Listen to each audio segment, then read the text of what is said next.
Partia Demokratike ka ngritur alarmin mbi projektin e qeverisë për paqen fiskale duke i dërguar një letër zyrtare Komisionit dhe Parlamentit Evropian. Deputetja demokrate Jorita Tabaku tha se amnistia fiskale e paraqitur në këtë emër paraqet një rrezik të madh për stabilitetin ekonomik dhe mund të dëmtojë marrëdhëniet e Shqipërisë me Bashkimin Evropian. Në një video të postuar në rrjetet sociale, Tabaku deklaroi se skema shkel parimet kushtetuese dhe cënon barazinë ligjore mes bizneseve që veprojnë ndershmërisht dhe atyre që mund të përfitojnë nga amnistia.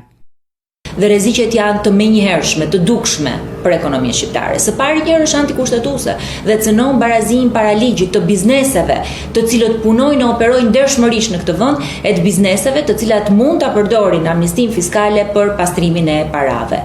Kanalet të cilat do të hap për bizneset të cilat nuk janë të ditur dhe të identifikuar që do të përfitojnë, janë burimi kryesor që mund të pastrohen para në të ardhmen në Shqipëri dhe veçanërisht në sektorin e ndërtimit që është kthyer një gangren për ekonominë shqiptare. Sipas saj, paqja fiskale mund të shndrohet në një mekanizëm për pastrimin e parave të pista dhe të jap përparësi shkelësve fiskal ndaj bizneseve të rregullta. Deputetja theksoi se prej javësh ka kërkuar nga Ministria e Financave informacion të detajuar mbi skemën, duke kërkuar publikimin i listës së përfituesve dhe kriteret përfshirëse. Tabaku paralajmëroi se mungesa e transparencës dhe përfitimet selektive mund të kenë pasoja serioze për ekonominë dhe besueshmërinë e qeverisë përpara partnerëve ndërkombëtar.